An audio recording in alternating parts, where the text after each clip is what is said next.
I'm here to talk about Oracle Visual Builder Studio and give you a product overview today. Visual Builder is what you use to build apps. The term has been used, rapid application development, low code, high productivity. It's a visual development environment, thus the name Visual Builder. In addition to creating applications visually in terms of laying out UI and creating connections, it also includes now a fully integrated agile collaborative development, version control, and continuous delivery automation system as well.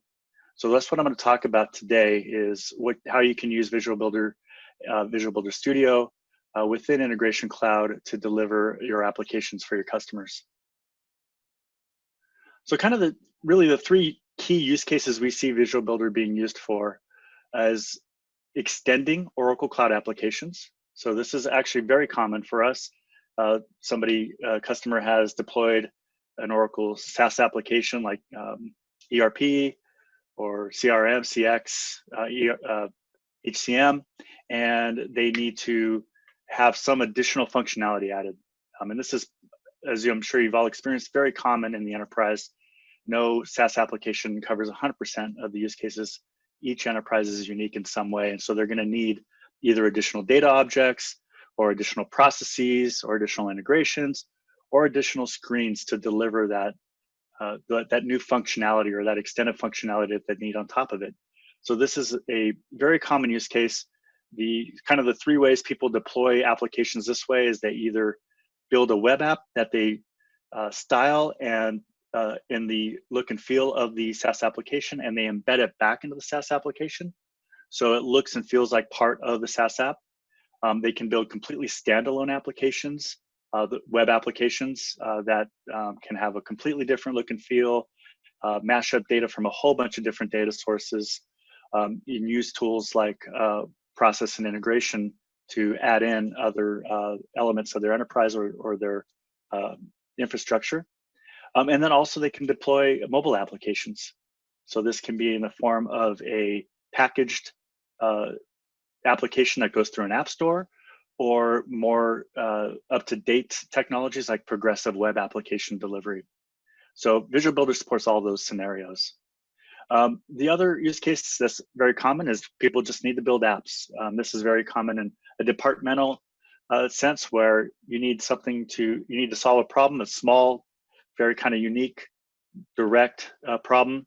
You can build an application within minutes, generally, to solve that. Of course, the more complex the application, the longer it takes and the more effort it takes around it. But let's say you needed something to track expenses for your salespeople.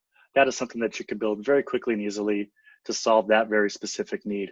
And you have all those deployment options available to you as well to deliver it. And then another very common use case, of course, is using the CICD tools and the DevOps environment to do project planning, team collaboration, as well as continuous integration, continuous development automation. So that would be running through build steps or packaging steps, automating essentially the process of taking an application from the development phase out to production, and pushing to multiple data centers and however it is that you designed or need to deliver the application within the Oracle Cloud. So kind of the key capabilities is that Visual Builder is completely cloud native. It's a browser-based platform. When you're working with it, you're going to be primarily interacting through a browser. With that said, and we'll talk about this a little bit more later, it is a environment that generates all standard source code. And so that you're going to see standard JavaScript, standard HTML5, CSS3, JSON, REST. These are all human readable, text editable files that can get stored into a Git repository. So you could continue to work on that application outside of the browser by doing a local checkout and working with those files. Any changes you make and you check back in, when they get checked back out in the visual portion of the development environment, then that gets reflected in the environment. So it's a two-way system between doing visual development and doing code development. Within the browser as well, you can do some coding as well. There's editors that are provided. It's really easy to use. We focused on making sure we're productive. So things like doing UI layout, making sure that the applications are responsive, connecting up to services, interacting with integrations, cloud applications, processes, working with backend logic. All this stuff can be done visually and declaratively. And again, these tools generate source code that you can look at and modify. So there's no black boxes necessarily that are going to hide what you've done visually to generate your application. There's a complete lifecycle that's supported. So you could take it from inception of the project, writing out your user stories, planning your sprints, tracking the progress on a sprint, for example, checking in your applications, doing your merge requests, and delivering it through testing and through deployment, and then back around again. So this is all the tools that you need for your complete lifecycle of agile style development is there and available to you. And because of our number one use case, which is supporting extensions to SaaS applications, we're fully SaaS integrated. So we provide a cloud applications browser that you can see through a service catalog all the business objects that are exposed by that SaaS service. And those are exposed through REST, and we get that information by reading a describe file, FA describe file, if you're familiar with that format. It's like a Swagger or OpenAPI 3 document. These many of these Fusion apps especially have very rich API sets. So for example, in CX, you might find 200 business objects, and within those, hundreds of fields. So you really have full access to access the information, perform CRUD essentially on those objects and any other functionality that they've exposed through those REST interfaces. So those of you that have been following, especially back to Open World last year, we introduced a new design system called Redwood. And I'm going to just touch on this because this is kind of the future of where we're going, particularly around UI design and UI experience. And the reason why it's important is that Redwood is a design system that we are going to be using internally and are actively using internally to deliver the next generation of Fusion applications. So as you're looking at your customers who want to do extension use cases where they want to embed back into the system, you'll need to get familiar with Redwood because you want that look and feel that's being delivered in these new applications. So part of the design system is we have it all well described and laid out. It's not only how UI controls look and spacing and fonts, but also some particular UX design flows and new navigation ideas that are being delivered through this. We're also supporting various tools for designers, not developers, to design out applications using the Redwood design system so that you can import those into Visual Builder and essentially have a design ready to go for your forms based on a designer's work. Now, all this is being implemented in the JavaScript extension toolkit, which is Jet. Oracle Jet, if you're not familiar with it, is an open source project from Oracle that's been around for a long time. You could think of it as Oracle's Angular or React. And it is the runtime framework with which we implement the Redwood design system. And so then you use Visual Builder to actually design the application itself. And the Visual Builder Studio, you probably heard me mention that term a few times now, is a recent delivery where we combine Visual Builder and Developer Cloud. So if you've been using Developer Cloud, DevCS, Visual Builder Studio adds in the Visual Builder Designer into what was previously known as Developer Cloud. So moving forward, Developer Cloud is now Visual Builder Studio and includes the Visual Builder Designer as a free entitlement to any Oracle Cloud user. This then will get connected up to a runtime, Visual Builder Cloud Service runtime, which can be standalone. It can be part of Integration Cloud. And you still have the designer, of course, with Integration Cloud included. and you could be part of a SaaS application as well. So this was important for various use cases we had around supporting the future of SaaS applications, which I'll touch on again in a little bit. But Visual Builder Studio is the tool that you use to do your visual development for the web and mobile apps. We're going to be implementing Jet applications. This is the tool we're using internally to build our new Redwood Cloud applications. And this is the tool that the end users of Oracle apps will use to configure the Oracle apps that they deploy as well. Where we're going with this is that this platform is the next generation for Oracle SaaS. There's many Fusion app modules that are currently being developed. They'll be starting to be delivered this year. They're going to be deploying with the new Redwood design system, and they're going to be supporting all the features that we touched on, which is the ability for you to extend those in standalone applications or mobile applications, as well as for their end users to be able to configure and update the application directly within their SaaS application. So this gives the business user now the ability to modify the SaaS app as they need to work with it. It's similar to the way Lightning works on Salesforce in that extent, where non-developers can have some control over the look and feel or the amount of data that they see within a particular view within their SaaS application. But clearly those aren't the same resources that are going to be building standalone applications or mobile applications. That's going to take a developer. This enables Visual Builder Studio to be invoked directly from the SaaS UI, and it builds in all the CICD to enable the IT team that's deploying the SaaS service to have the governance over those changes if they want to push them back to a broader set of users or allow a single user to make those changes that they need to as well. So it's really a new way to make future Oracle SaaS applications very extensible for the end user customer. But all that leads to a big opportunity and capability for Oracle partners to deliver SaaS application extensions, having a full-fledged development environment and DevOps environment available to them. So the way that we deliver on this is we provide declarative tools to drive productivity. When you think about RAD tools of the past, generally those were about laying out UI, but there's a lot more that you can do visually to make developers more productive, including things like page flows, dealing with actions or events in a visual way. This is how we visually deal with an event. Let's say somebody presses a button, that's an event. That event calls this action. This action can lay out various things that it can do. It can call a REST endpoint. It can provide some logic, and we'll show an example of that here in a minute.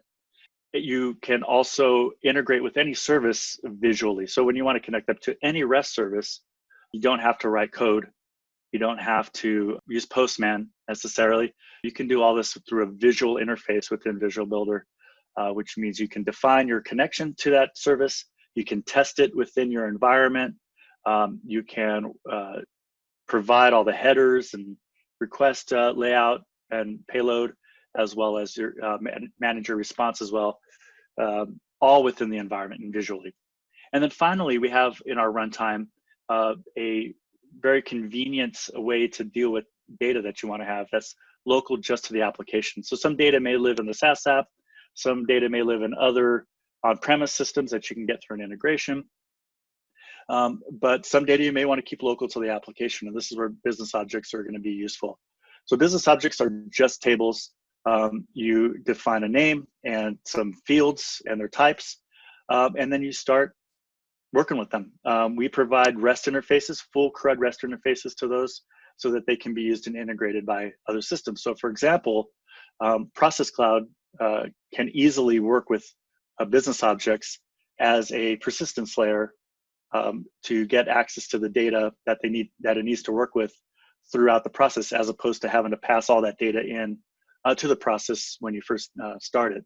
So that's an optional way to work with that data. So full-fledged development environment using modern standard languages, providing full access to that source code so that you can work with it, manage it in a Git repository, and automate it through your development and deployment.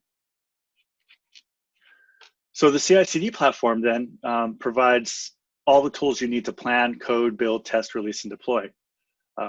Tools like issue tracking, managing and executing sprints, team collaboration features like Confluence abilities or wikis, Git source version management, so you have a full Git repository available to you, and the ability to define CICD pipelines. And there's a lot of nice pipeline actions that are built in for you to, for example, deploy to the Oracle Cloud, but also you can always have access to a Unix shell. You can do anything you want to within these CI/CD pipelines. I want to talk quickly about the architecture. So as a developer, you'll be interacting with the development environment. So let's, for example, we're using Visual Builder Studio. Let me start by saying Visual Builder Cloud Service, which has been around for several years, is the combination of this development and runtime. So this is what you also get today in Integration Cloud. You get a development environment and the runtime. And so what we've done is we've separated the development and experience from the runtime. Now we're not getting rid of that. If you have Visual Builder Cloud Service, you'll still get a designer, but this allows you to now have a development environment that can reference many different runtimes. So depending on where you need to work with, you may need to work with a dev environment, move to a test environment, move to a deployment or a production environment, and you can do that all within the same designer. And you can manage things like the changes to the services that you want to connect to as well. So it makes it a much more flexible environment and experience overall. So you'll be working through the browser to interact with all these different features. The development environment interacts with the runtime through REST. The runtime provides app hosting. It provides the business object layer, which you can also build backend logic into, access to your data, and an authentication proxy. Oops, let me go back there. So this is really important if you're doing Oracle SSO, for example. So it supports a bunch of different flavors of authentication, OAuth, basic auth, a bunch of different OAuth flows, as well as Oracle Cloud Login. And when you use Oracle Cloud Login, what that does is it enables single sign-on and identity propagation directly to the Oracle SaaS applications in particular. You can also work with your integration cloud auth, which can then work against those services as well. So you have many paths that you can take to get to your service. And at the end of the day, the Visual Builder runtime works with REST. So we don't work with SOAP. You know, there's other technologies that are out there, but REST is our lingua franca for working and accessing data throughout the rest of the world. All the interactions the designer has with the runtime is through REST as well. So the runtime is fully REST enabled. You can get access to any of those features through REST as well. When you deploy your applications, your end users will interact with that runtime through a secure channel using REST calls back to that runtime. And that's true for both web apps and mobile applications as well.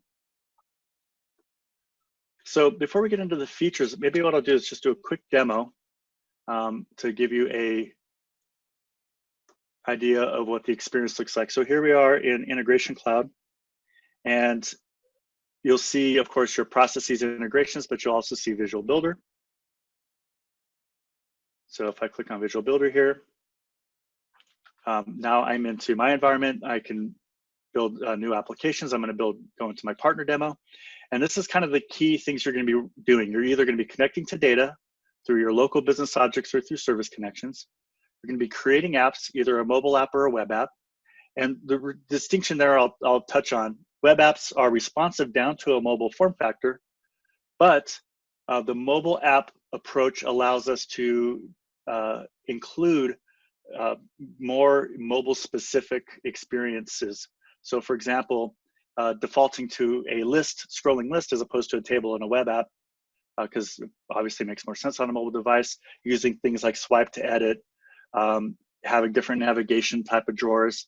These are all very mobile specific experiences. And with web apps, unlike mobile apps, or I should say mobile apps, unlike web apps, you're going to want to sometimes package those and deploy them through an app store. And you can also take mobile apps and deploy them as a progressive web app. And then finally, with artifacts, we've done some specialized integration because there's such a common usage pattern with both process and components. So components are how you get new UI features into your environment. We use the standard web component, I should say the web component standard. So Jet has been on the forefront of the web component standard. We enable web components to be easily built and shared.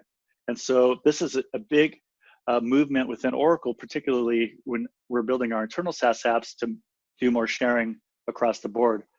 So for example, I could take something like content and experience, and rather than me having to build UI that talks to the REST interfaces, I could pull in a content and experience component that gives me a file picker that is able to go through my content and experience repository.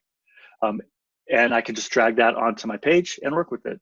So it's a lot more of in the vein of trying to provide a visual experience to working with those types of features. And then of course, process, here's an interesting fact. The majority of the Visual Builder usage in the Oracle Cloud is from Integration Cloud.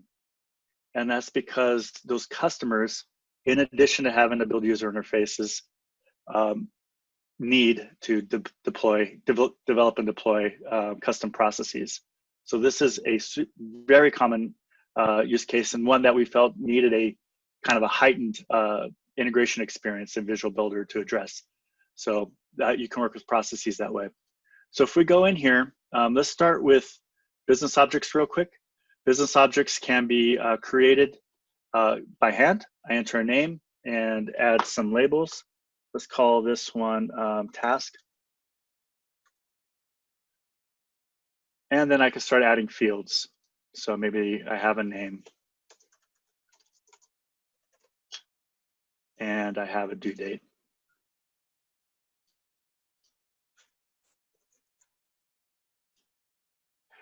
So once you've created this, a couple of key things happen. One, you can work with the data here. This data can be sequestered to development, staging, or live within the Oracle or the Visual Builder runtime. It can also be exported or imported through CSV or Excel spreadsheets. We also have an Excel front end that you can use to work with it directly. We also generate CRUD endpoints.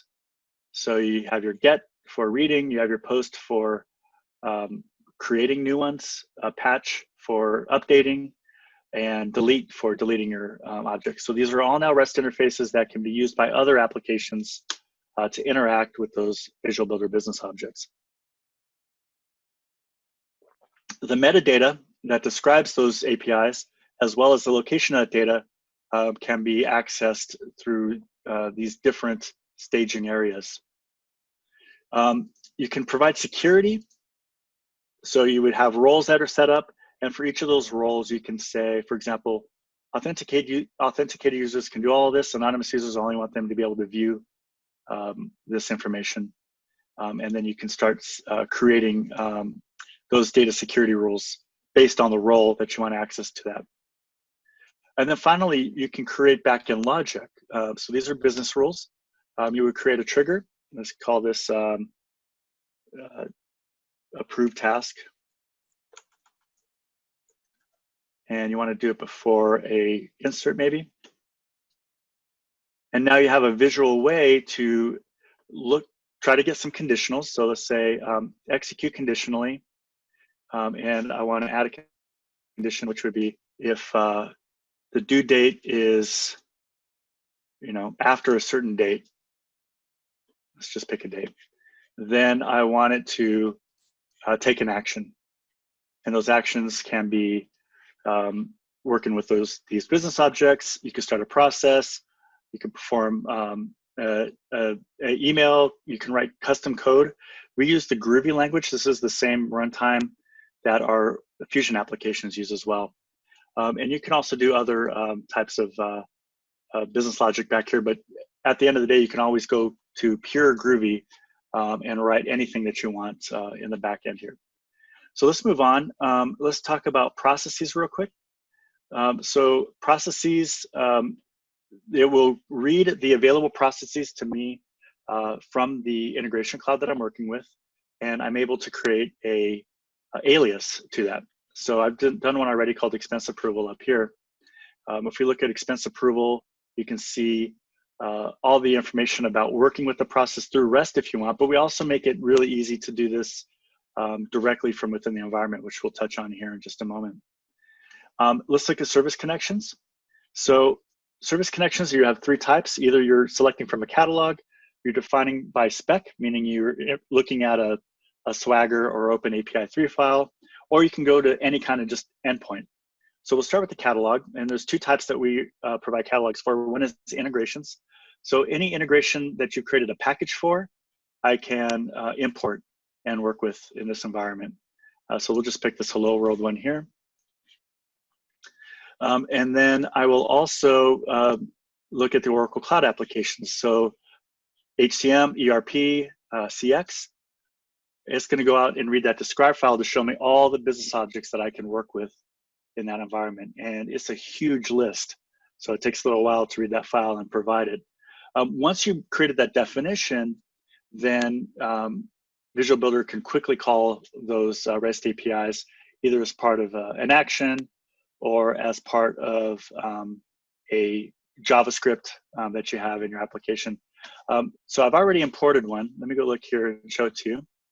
This is the CRM REST API. I've imported the accounts business object. So you can see all the different things I can do there.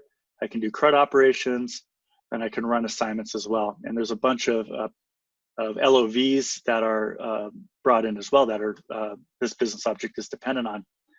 I mentioned then that you can go and test these things.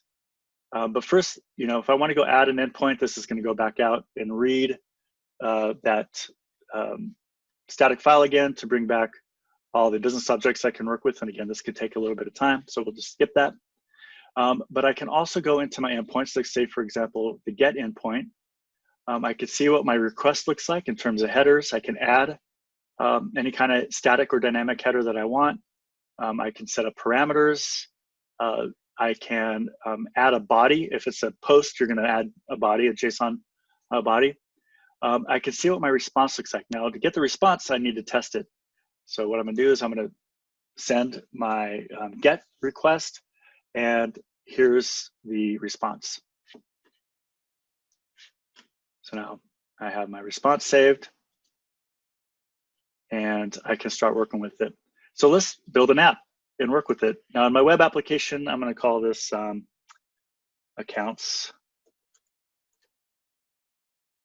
And I'm just going to quickly do two examples to make it very quick and easy. I'm going to drop a table in here. And I'm going to add data. Now this data can be my business object, can be from the process, it can be from the CRM, it can be from the ICS integration that I integrated. In this case, I'm going to do my account. And I'm just going to pick a couple of fields. Maybe let's get down to organization. So say primary contact name and email.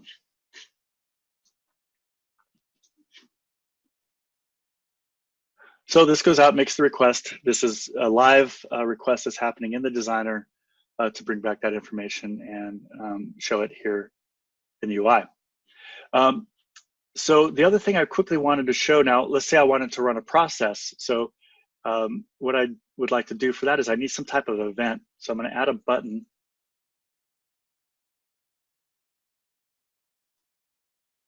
And in this button, I'm going to ask it to approve an expense.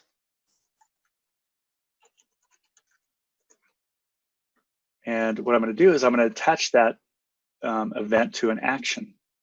So now this is the visual designer that we get for dealing with actions. Now what I want to do here is call a REST endpoint, or actually what I want to do here is start a process. But you can see in the actions, you have many things that you can do visually. You can always go down to JavaScript by creating custom JavaScript and calling it as a module function. But you have other things like managing photos and other things. But here I'm going to start a process. Let me select the process.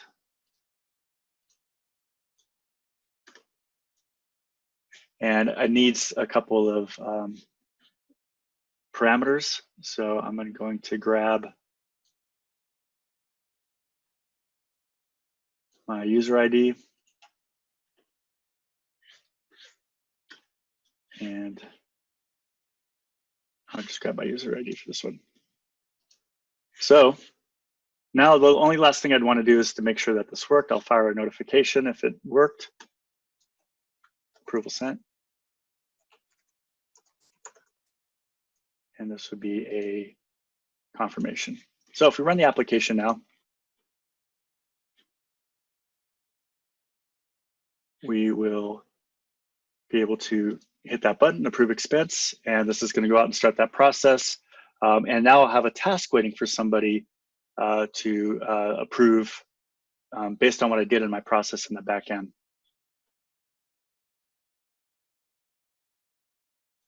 So a couple other things I just wanted to point out in here is this is where I would connect to my DevOps through a Git repository, but I would link my Oracle Git repository, and then I would be able to pull a branch. I would be able to make my changes. I could then push my branch, or I could diff to see what the changes are before I push, etc. Back in the Visual Builder Studio, what I would see is a merge request come through. And so as a particular role that can approve merges, I would review it, I would accept it, and then I would push it into my main branch. And then the next build through CICD would deploy that feature out to whatever my automated deployment is set up to deliver to. And so in the last 4 minutes here, I just want to quickly cover mobile applications. So this is accounts to go. And we're just going to have accounts in here. We'll get rid of these other two.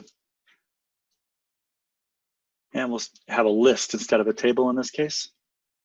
So although we provide different UI design experiences for mobile versus web, all of the service connections, business objects, components, processes are all shared between those. So when I go into here, I can add data, and I see all those same options, including the accounts object. And again, we'll do primary contact name and email.